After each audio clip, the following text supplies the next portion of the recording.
and welcome to Ramona's Roundtable. I'm your host, Ramona Rachel Gittins, and this is an episode brought to you by Link. I've heard about Dr. Sebi for many years, and he's sort of a legend that I haven't really been able to sort of get to. I haven't really understood a lot of his philosophy. A lot of it is because I haven't heard much of it one-on-one, so this is actually an honor for me today, and I'm glad that everyone who's listening to this is able to join us. And this looks like it's going to be a two-part conversation, and it looks like it's also going to be very, very interesting. So please join me in welcoming Dr. Sebi. Thank you. Thank you. Thank you for being here. Thank you so very much. I would like to let you start by sort of telling us your story from the beginning. I'm interested sort of in where you are now because I've heard a lot about you over the years, but sort of starting from the beginning, and if you could just maybe before you do that, for people who don't know, you give an introduction and sort of an overview. Thank you. Quick. I was born in Spanish Honduras in the year of 1933. I was born in a small village named Milanga. The boy grew up, never going to school, whether kindergarten, high school, grade school, or whatever. Became a merchant seaman. But by the time he became a merchant seaman, he was very deadly ill. He had diabetes. He had asthma from birth. He was impotent at 28. And at 30, he had diabetes, asthma, obesity, and insanity. And with the help of Mexican people, I was cured. I decided to enter the field of natural medicine. Can I interrupt you for a quick second? Of course. I'm sorry. When you started off, you were referring to yourself in the third person, and you switched to the first person. Do you see who you were earlier in your life as sort of a different person, as though you've sort of become yourself in the second half of your life? I was always a different person. I disagree with everything. I disagree with everything. Everything I heard, I disagreed with. Right. And I was 14 years of age when I said I was going to work. I was working since I was 11 because my grandmother raised me. And she was my responsibility to take care of paying the rent, buying her clothes, buying her food. So, but I was tall and I was very, I suppose, sensible.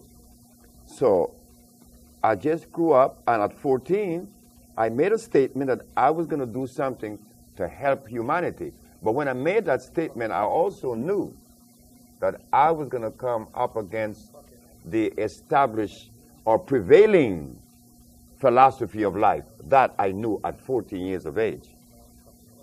But I didn't know that one day that I would become the person that I'm known for today as being the healer. I didn't know that.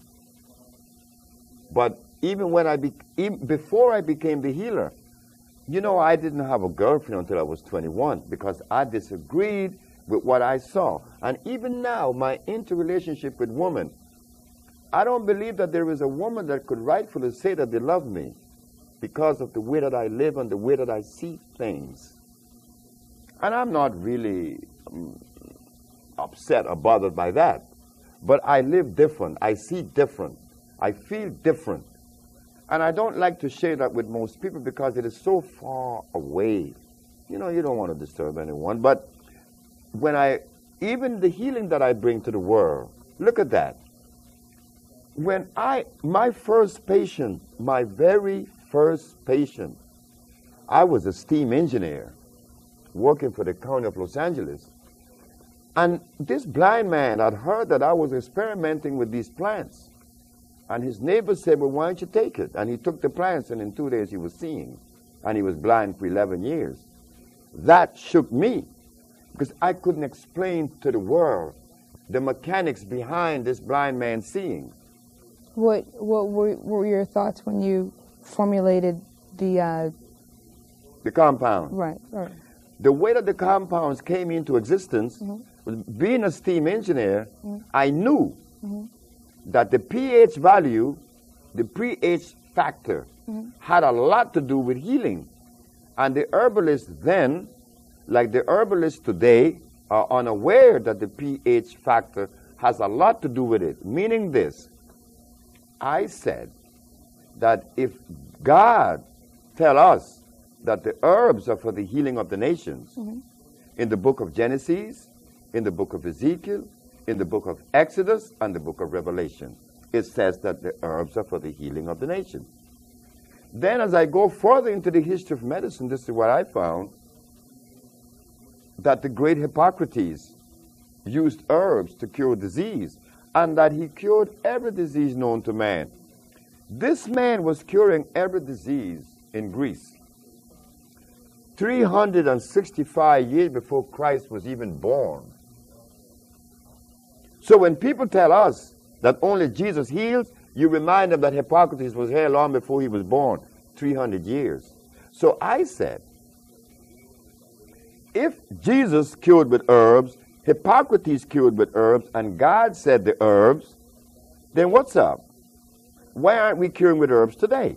So I said, one day when I went to work, my wife and I was talking all night. We were engaged in this conversation about these herbs. So Ma said to me that there could be something locked someplace that prevent us from accomplishing the goals that Jesus Christ and Hippocrates accomplished. When I went to work that night, I found it. I laughed. Oh, I was so happy. I was extremely happy because I said, it is required of us to maintain the pH at 6.9. At 7, which is the neutral zone, pH of 7 is neutral. And if it is slightly on the acid side, it's 6.9. And the reason why we maintain the pH at 6.9 is to keep the tubes of the boiler clean, that there will be no life form in there. But if the pH is 7.1, oh, now you're going to experience life. Life form will begin to accumulate in the tubes of the boiler, preventing the radiant heat or the convection heat from reaching the tubes. I said that if life was so powerful that it could exist in a temperature of 450 degrees, then the herbs that heal would have to be alkali on 7 plus instead of acid 6.9. Then I begin to check the pH of all the herbs. I begin to test it. I test comfrey, acid. I test garlic, acid. I also tested aloe vera, St. John wort, rose hips, comfrey.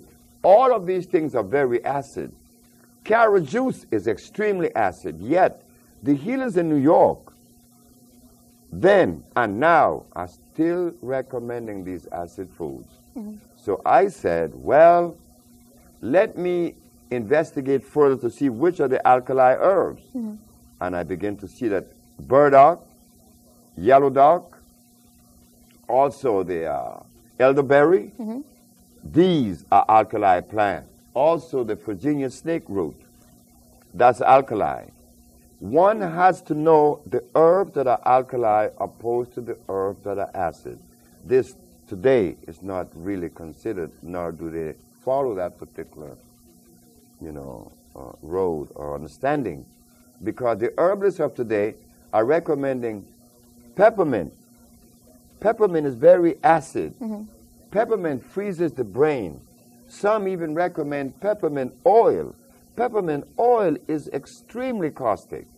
So now we have this kind of information in front of us being disseminated and carried out. So there's confusion in the population. But the one thing that my supporters or the people that helped me, that counseled me, they said to me, Sebi, the one thing that you have in your favor is that you have cure and you are curing the diseases that others are not curing. So that is the barometer that tells us that the acid herb that they're using prevent them from reaching the goal that they're pursuing. It was my steam engineering experience that helped me in herbology. to understand the herb that God made. Yes, it has to be made by God. If we eat something that God didn't make, we are running the risk of disease. Then we're going to be angry. Like I were at only 30 years of age, I was extremely angry. So I didn't know that I would. My mother wanted me to be a preacher, and I didn't want to go into the church. I said, who, me be a preacher? No, I'm not going to be a preacher. And look what I'm doing now. Look what I'm doing. My mother, I called her on my birthday 2 days ago, and she was laughing. She was laughing. She said, you see, what I wanted you to do, what I see you doing, you're doing it. Only because people are being healed. That is the work of a shepherd. So if we were to sort of go back and trace everything, as a young man, you had a sense that you would heal people. You didn't know quite how you would do it. You went through to become a young man in your early 20s, and you were still unhealthy yourself, but you started to look into herbs. No, I didn't look into herbs in my 20s. I didn't know anything about herbs in my 20s. No. I made a statement at 14 that I was going to do something to help humanity, but I didn't know it was going to turn out to be these herbs. So when I was sick, I was 30, and I got the help from the Mexican that helped me, and then I proceeded to pursue it, and I was working as a steam engineer at the time that every day I would go to work, and God would talk to me and said, how could you be healed of all those dreadful diseases, and you're going to hold that from humanity? And I would go to work, and I would see these turbines and these condensers and these boilers, and I would get so angry. And that was when I stepped up my research. You would see these boilers, what would make you angry about them? Because I want to get away from them, because I want to go into the herbs. But I was then 47 years of age. I was 47. And I was 10 years on the job, seniority. And I was making a lot of money. And I had a wife and 2 babies and 1 on the way, and I quit my job. God said, you're going to quit. If you're going to starve, you're going to die starving, but you're going to quit this job. And I left, and I was put in jail, and, you know, all the whole bit that happened to me in New York.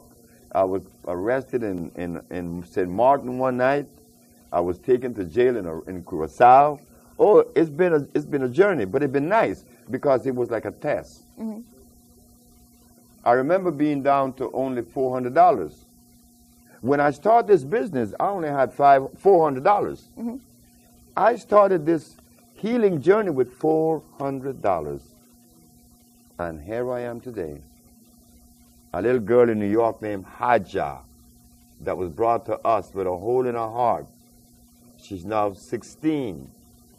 A little girl was brought to me in Atlanta that was blind from age 8 to age 11 with a tumor on her frontal lobe.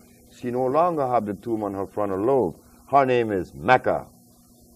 And there's a little girl in Minnesota. Her name is Akila Stroud. She no longer has sickle cell anemia. And a month ago, I gave a lecture in New York, and a young lady came forth and said, well, I don't have lupus anymore. So these kinds of things tells us that we, the black race, has the answer to the world's health. We have the answer to their disease state. But we are afraid to take that responsibility because we live in fear. We're scared of white man. We're scared of God. We say that we fear God. I don't know why people fear God. Now, is it possible for one group to have the cures for the world? Because part of your philosophy is, or I don't want to say your philosophy, part of your outlook or your beliefs is that people are at their healthiest when they're eating foods that come from the region of their ethnic origin. That's not happening. Right, but that's what you believe. No, I don't believe that either. What I believe is to eat food that came out of the product of life itself. I don't care whether you're Chinese, Eskimo, Arab, or what. If you eat something natural, you're going to be healed. But do you believe that people, for instance, that black people should not eat foods that are not Oh, indigenous no, to that's a Africa? horse of a different color. Black people should not eat Chinese food because Chinese food or even Caucasian food. There is a book out by a man known as Pablo Arriola, and he is known to be one of the most distinguished nutritionists in the world. And he said that if your ancestors are from Africa, your body is not programmed to digest milk. But if you are European, yes. So right there, they're telling us that there's a difference in the genetical makeup of these two individuals. So if people have a different genetic makeup that makes them react differently to different herbs, products, foods, would it be possible for one group to have sort of the cure for the entire world, or would they be moving towards a cure for people within the same ethnic group?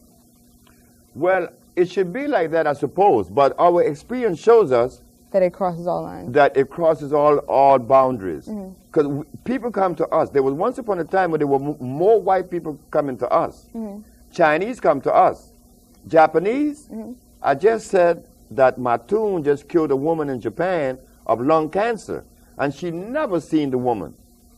They called from Japan and told Matun, like Annette, have cured many, Matun have cured many, so is Tatanisha. And they have never seen these people. She sent the compound to Japan, and she was cured. We sent compound to Europe, and they were cured.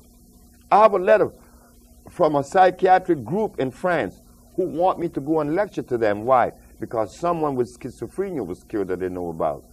So these compounds cured everyone, whether you're black, white, Chinese, or Eskimo, providing they are natural. But the substance that you're going to eat as a staple, yes, I agree with you. You are 100% right.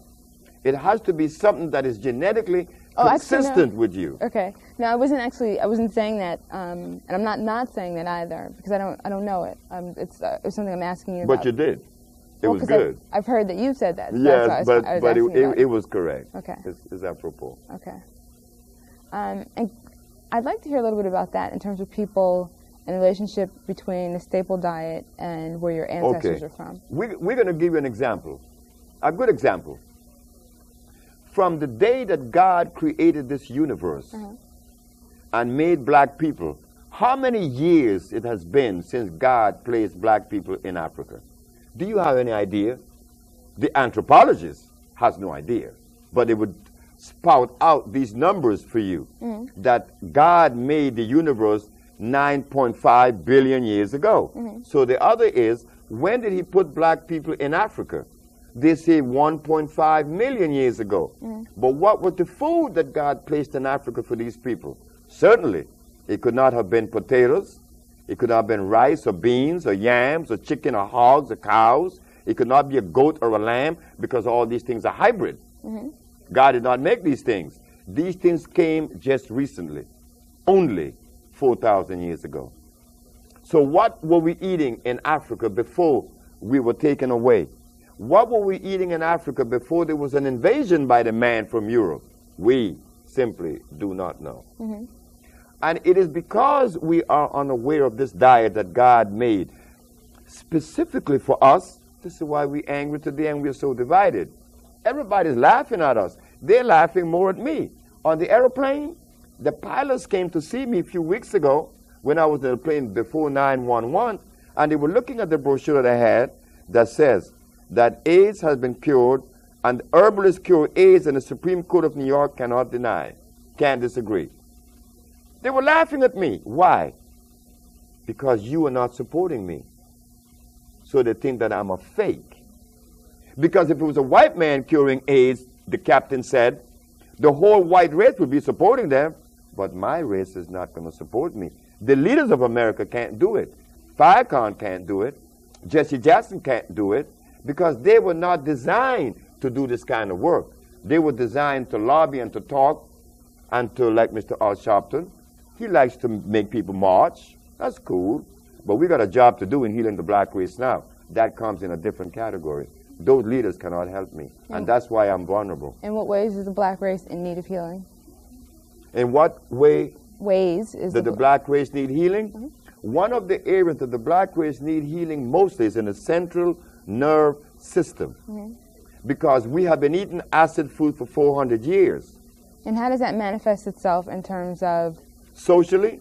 Socially, physically, and physically. What's the damage that? Okay, socially, we see that very seldom our leaders agree with their own selves. The leaders are at war. They're all in disagreement because among the leaders, you find Muslims, you find Christians, you find Buddhists, you find all of that. And they all seem to disagree with each other's position. The politician, well, I don't know what role politics play in our progression health state. How we see it, again, is that we are not together on any issue that is pragmatic, that's going to elevate us in producing something for our own existence. Self-preservation is the first law of nature, and we are the only people on the planet that denies that. Okay, so I guess there are a few things I want to pull out of what you just said. The first one is a relationship between diet and behavior. Diet and behavior has a direct their relationship. Okay, and then that this is affecting Black Americans in a particular way, so that it's something you can see throughout sort of our community. And would the difference be that Black Americans are not in their sort of original like homeland, and so that would be why there'd be a greater problem for Black Americans? Temperature and food. Temperature and but not so much as the African. Do you know that Black America, on the scale from 1 to 10, if we are to be perfect at 10, Black America is about 5, Africa is about 2. Black America is closer to the goal than Africa. Are you talking about food or diet? I mean diet or behavior? Diet and behavior. Okay. Because if a young man in California is in love with you, that you met, he's not going to ask you what tribe are you a member of, right? No, you're not. Right. But in Africa, if you are Susu and I'm a Malenke, I'm not going to marry you because I'm supposed to be your enemy. But they're both Black. You see? In America, the brother not going to ask you what tribe you're a member of. He's going to marry you because he like you. Right? And you with him. That's only one. But do you think that being concerned about the tribe a person is from means that you, them, and any of your offspring will always be linked, at least in traditional society, will be linked to a certain geographic region, and you won't have the problem that you described of being sort of removed from the area where vegetation is that would be good. Adapted for? That would be good, and I agree with you. But there's one other part of it, is that the African people are eating a food that is so detrimental that you didn't have. And you see, the African people is eating cassava. Cassava is cyanide, pure cyanide, unadulterated. You didn't have that. And because you didn't have the cyanide, you were able to produce plastics, you were able to produce rubber, you were able to build the White House, you were able to produce electricity, you were able to produce agriculture, the African men. And no other Black man in the world has ever done that. That shows that Black America, even though taken away from motherland and given meat, which is responsible for our anger, we are still able to do things that is over and above any other race in the world. The Black race has proven that. And now that another one comes, your brother and servant, Dr. Sebi, it is not so surprising that he's curing AIDS and sickle cell. You know something? Curing AIDS is easy. Curing sickle cell is like play for me. Diabetes, we cure 10 a month. Yet, there aren't any centers in Germany that is beset with diabetes. There aren't centers in the United States that cure diabetes. We cure diabetes. Now, what are we going to do now? I would like to hear the excuse. I would like for someone to take this particular entity to the leaders of America, and I would like to hear the excuse that they're going to give us for not supporting it. Okay. Well, I think what you just said will actually bring us to our next discussion, we're going to need to close this up. But I think what we'll be talking about next is your struggles here in New York in terms of being recognized for your work and having some acknowledgement for your healing. So thank you for this. Went by so quickly, it felt like it's just been a minute, but that's okay because we'll be talking again. So thank you for joining us, and this has been another episode of Ramona's Roundtable. Thank you. Thank you. Thank you.